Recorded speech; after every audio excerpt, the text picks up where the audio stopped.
Halo teman-teman, selamat datang di channel Pucin Novel Audio. Jangan lupa subscribe ya. Terima kasih. Episode 26.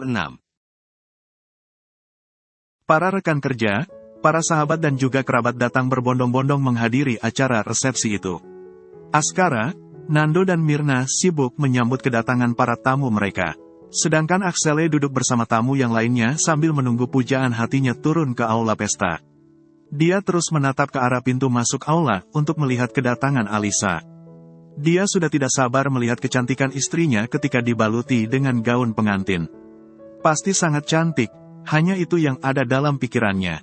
Karena Alisa tak kunjung memasuki aula, Muka berniat untuk menemui sahabatnya itu. Saat memasuki ruang rias pengantin, dia melihat Alisa sedang duduk termenung sambil menatap pantulan dirinya di cermin. Melihat sahabatnya itu, Mika langsung mengerti apa yang ada di dalam pikiran Alisa. Dia perlahan melangkahkan kakinya mendekati sahabatnya itu. "Kau sangat cantik, apa kau tidak ingin memperlihatkan kecantianmu kepada suamimu?" tanya Mika memegang bahu Alisa sambil tersenyum. Mendengar ucapan sahabatnya itu, Alisa hanya menatap Mika dari pantulan cermin di depannya. Walaupun mereka baru kenal saat Alisa pertama kali masuk kuliah, tetapi hubungan mereka sangatlah dekat. Bahkan Alisa sudah menganggap Mika sebagai saudaranya sendiri. "Apa tamunya sudah berdatangan?" tanya Alisa menatap Mika. "Sudah, mereka sudah menunggumu sejak tadi. Jadi apalagi yang kau tunggu? Ayo cepat turun. Jangan sampai suamimu itu menyusulmu sampai ke sini," ucap Mika membantu Alisa untuk berdiri. "Tapi, Mik," ucal Alisa gugup sambil menundukkan kepalanya. "Halo sang pengantin, apa kau menunggu pengawal untuk menuntunmu memasuki aula?" tanya Birma. Pran dan Dirga memasuki ruang hias pengantin itu secara bersama-sama. "Lihatlah, kau tidak sendiri.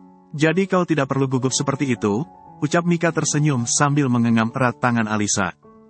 "Terima kasih, Mik. Kau adalah sahabat terbaikku. Andai saja ibu ada di sini, pasti dia akan sangat bahagia melihatku menggunakan gaun pengantin ini," ucap Alisa menunduk sedih.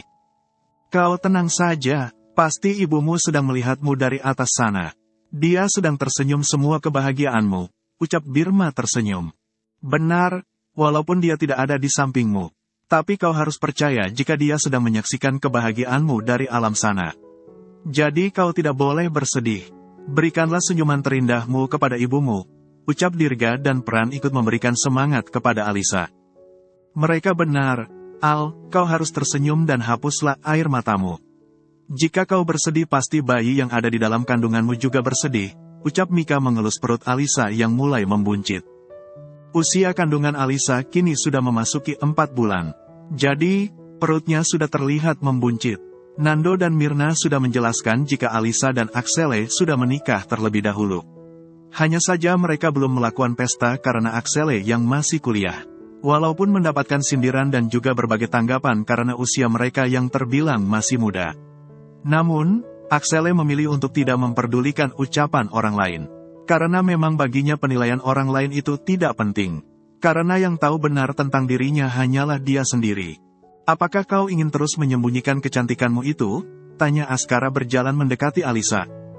"Kak Askara, maaf, Kak. Aku tadi belum siap," ucap Alisa mendundul merasa bersalah kepada kakak iparnya itu.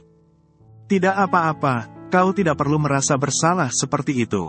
Lebih baik sekarang kita turun. Karena suamimu sejak tadi sudah sibuk mencarimu. Jangan sampai dia yang menyusulmu ke sini.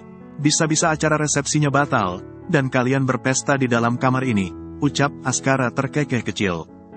"Kak Aksara, ingat di sini banyak anak di bawah umur," ucap Birma, Pran dan Dirga serentak. He, maaf, lagi pula kakak juga di bawah umur. Hanya saja umur kakak lebih tua dari Axele. Tapi dia udah beladuran terlebih dulu," ucap Askara terkekeh menggoda ketiga sahabat adiknya itu. Mendengar ucapan Askara, Alisa hanya bisa menunduk sambil menyembunyikan wajah tomatnya.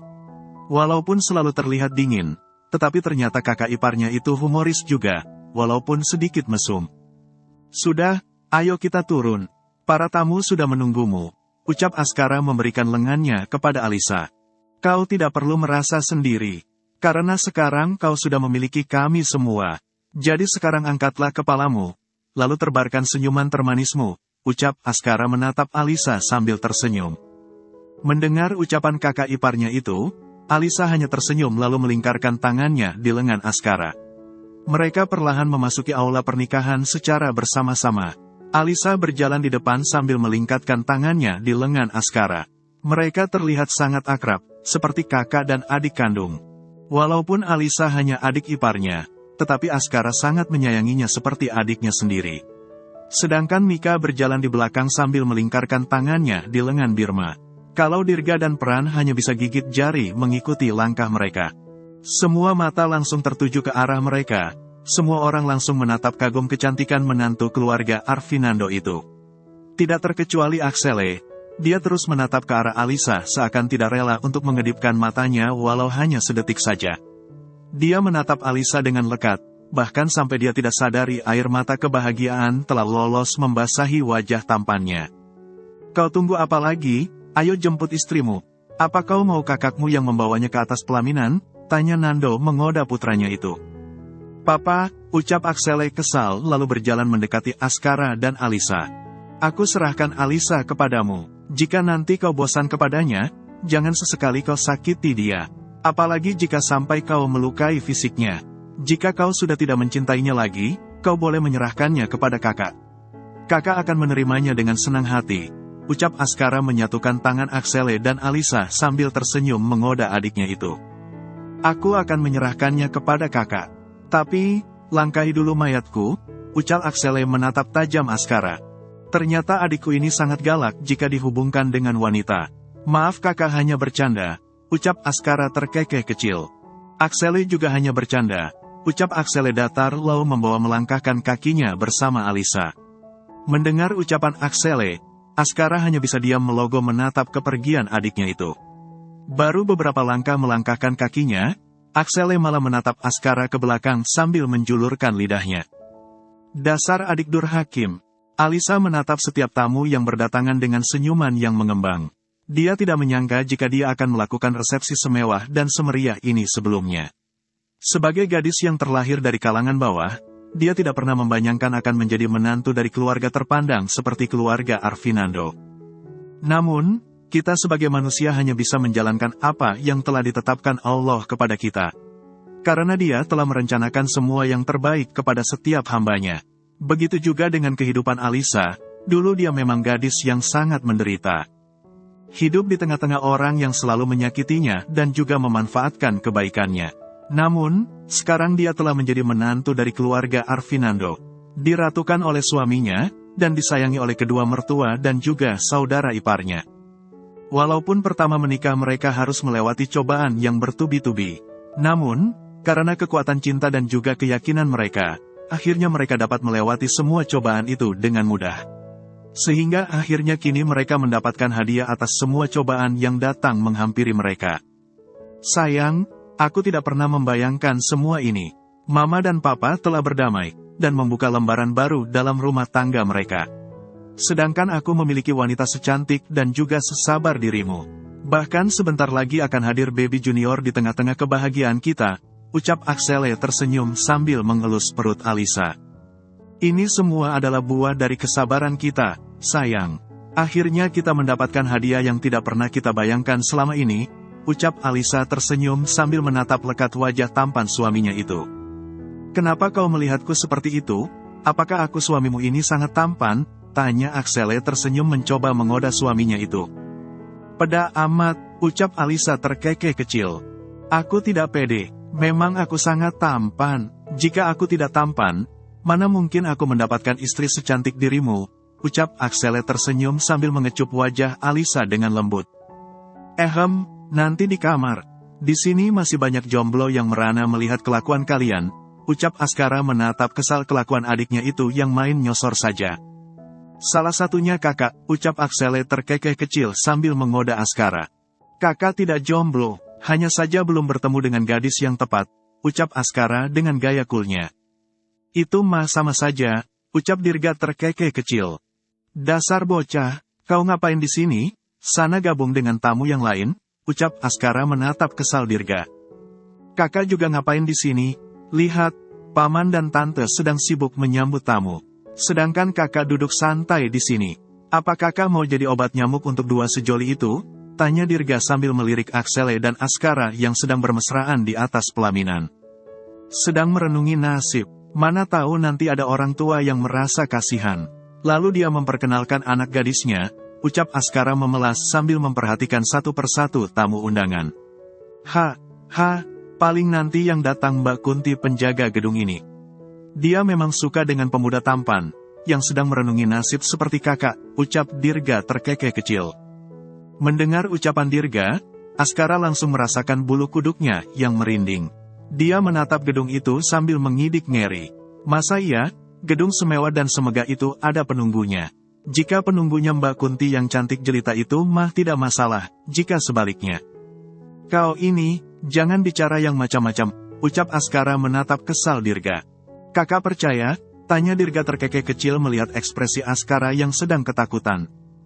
Kau mengerjaiku? Tidak, aku hanya bercanda, ucap Dirga terkekeh kecil lalu pergi meninggalkan Askara. Dasar adik Luknat, teriak Askara berlari mengejar Dirga. Bruk, karena terlalu fokus mengejar Dirga, Askara sampai tidak sengaja menabrak seorang pelayan sampai terjatuh bersamanya. Bahkan mampan yang berisi makanan di tangan pelayan itu jatuh berserakan di lantai. Bukannya langsung bangkit, Askara malah terus menatap pelayan wanita yang berada di bawahnya. Melihat tatapan Askara kepada wanita itu, Dirga langsung memukul keningnya pelan.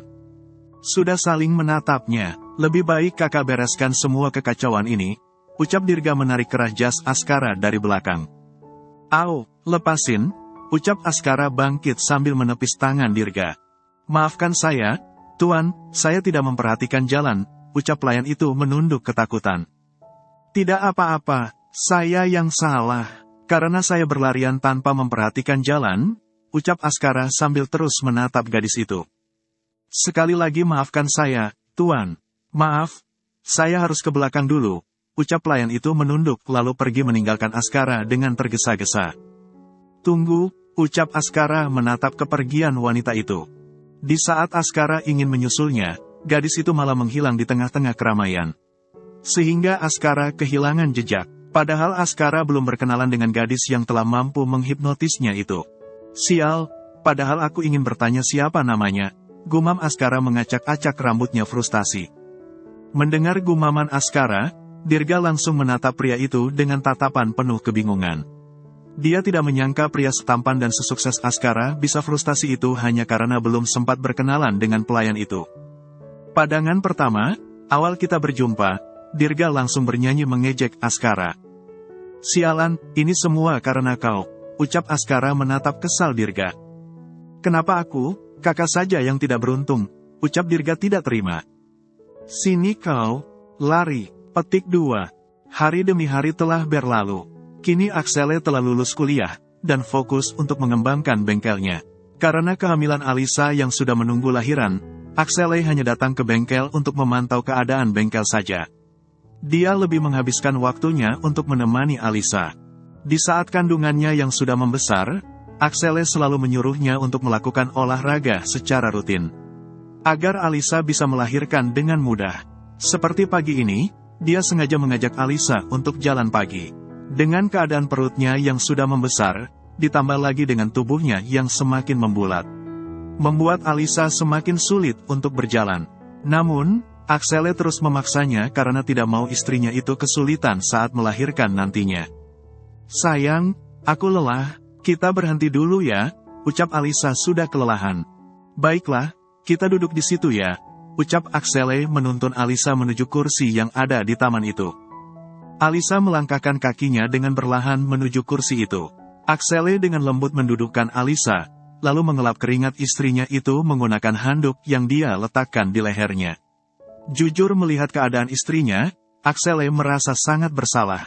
Apalagi mengingat jadwal persalinan Alisa yang tinggal menunggu hari. Membuat Aksele semakin cemas akan keadaan istrinya saat melahirkan nantinya. Maafkan aku ya, sayang, ucap Aksele menatap haru Alisa. Maaf, untuk apa? Tanya Alisa mengerutkan keningnya bingung. Maaf, karena kau harus kesulitan seperti ini. Lihat, karena perut dan tubuhmu yang semakin membesar. Kau jadi kesulitan untuk bergerak, ucap Axele menatap tubuh Alisa yang semakin membulat. Ditambah lagi dengan perutnya yang sudah membesar, membuat Alisa menjadi kesulitan untuk menggerakkan tubuhnya. Kenapa kakak harus meminta maaf? Seharusnya aku berterima kasih kepadamu.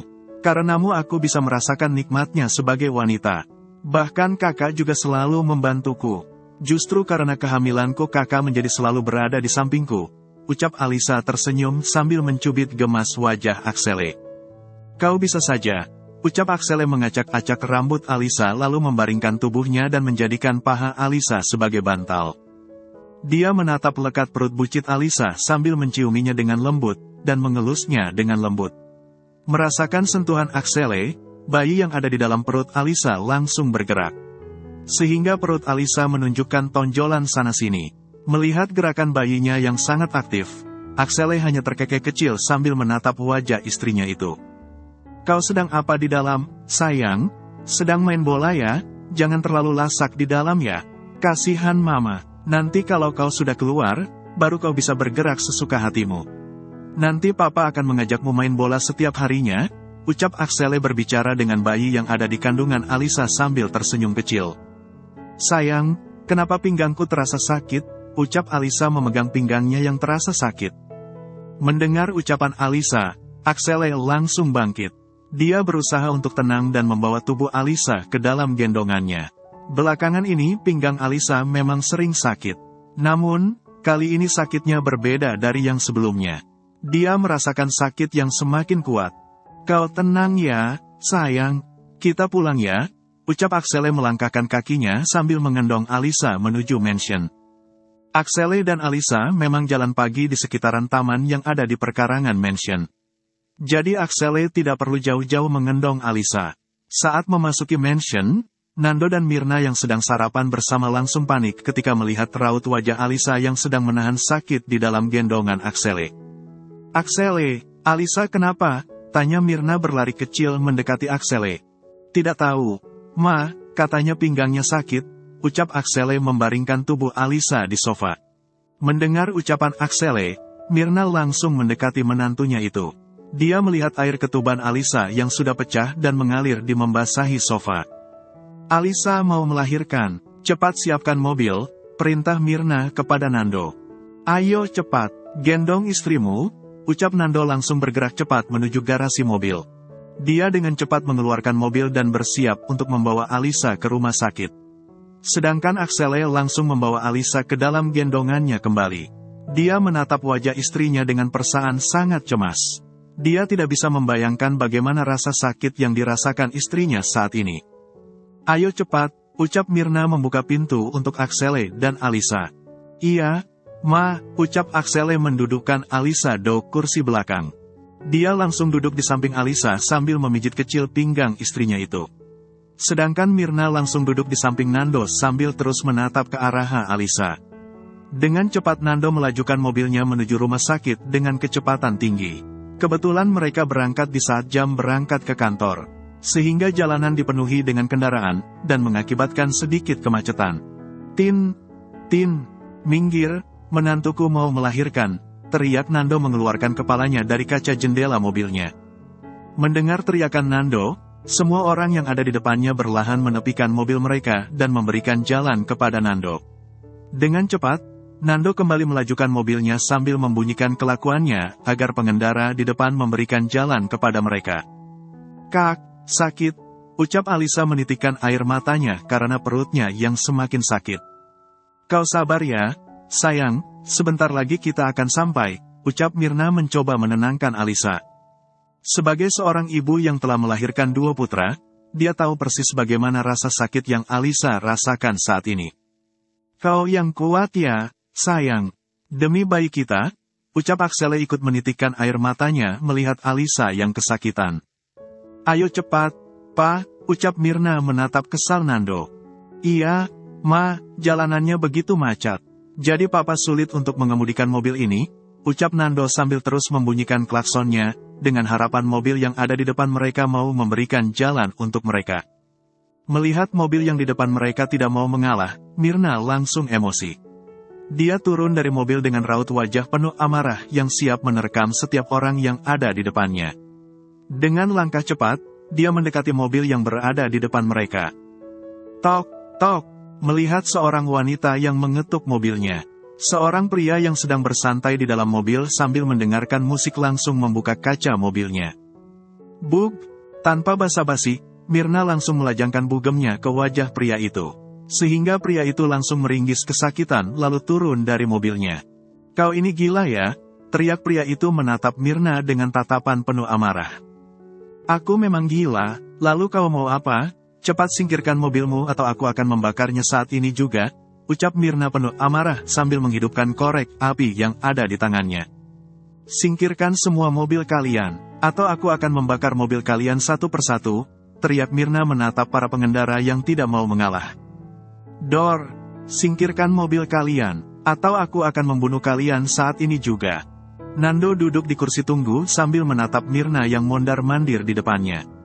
Kelakuan istrinya yang begitu barbar saat di jalan tadi membuat jantungnya tidak karuan sampai saat ini. Bahkan pistolnya yang direbut paksa oleh Mirna tadi sampai sekarang masih melekat di tangan istrinya itu. Dia tidak berani mengatakan sepatah kata pun untuk meminta pistol itu, karena dia takut dia akan menjadi sasaran empuk kekesalan istrinya. Ma, Pa, bagaimana keadaan Alisa? Apa keponakanku sudah lahir? Tanya Askara berlari mendekati Mirna dan Nando diikuti Birma dan yang lainnya di belakangnya. Alisa masih di dalam, dia masih ditangani dokter, ucap Nando sambil berusaha mengatur napasnya. Alisa baik-baik saja, kan? Kenapa Papa terlihat cemas seperti itu? Apa terjadi sesuatu dengan Alisa? Tanya Askara panik melihat wajah Nando yang pucat. Alisa tidak apa-apa, dia sedang menunggu sampai jalan bayinya terbuka semua. Tapi kenapa Papa terlihat sangat cemas seperti itu? Tanya Askara bingung. Coba kau lihat apa yang ada di tangan mamamu, ucap Nando menunjukkan pistolnya yang ada di tangan Mirna. Astaga, Ma, kenapa Mama memegang pistol di tempat umum seperti ini? Tanya Askara terkejut. Tidak apa-apa. Mama hanya berjaga-jaga saja, ucap Mirna santai lalu memberikan pistol itu kembali kepada Nando. Mendengar ucapan Mirna, semua orang yang ada di sana hanya bisa menatapnya bingung. Mereka tidak menyangka jika Mirna ternyata sangat barbar. Bahkan wajah pengemudi mobil yang sok jago tadi sudah babak belur karena ulahnya. Apa yang sudah terjadi, Pa? Tanya Askara menatap bingung Nando. Lebih baik kau bereskan kekacauan yang telah mamamu buat. Papa akan kirim lokasinya kepadamu, ucap Nando tidak mau jika sampai kelakuan Mirna tadi menjadi masalah besar. Mereka memang orang terpengaruh di kota mereka. Namun, menodongkan senjata kepada orang lain di depan umum tetap saja salah. Lebih baik mereka membersihkan nama baik mereka secepatnya, sebelum ada orang yang menjatuhkan mereka karena kelakuan Mirna tadi. Baik, Pak, ucap Askara mengangguk patuh lalu pergi ke lokasi kegaduhan yang dibuat Mirna tadi. Sedangkan Aksele di dalam ruang persalinan dengan setia menunggu istrinya. Dia memberi dukungannya kepada istrinya itu. Jujur melihat istrinya kesakitan, hati Aksele terasa begitu sangat hancur. Dia terus menggenggam tangan Alisa sambil menitikkan air matanya. Jika bisa, dia ingin menggantikan posisi Alisa saat ini. Setiap teriakan yang keluar dari mulut Alisa, sama saja seperti sembilu yang menancap di lubuk hatinya. Kau yang kuat ya, sayang. Kau pasti bisa, demi bayi kita, ucap Aksele mencium tangan Alisa sambil mengelus rambutnya lembut. Sakit, Kak, ucap Alisa lirih, sambil menitikkan air matanya. Bersambung dulu ya teman-teman.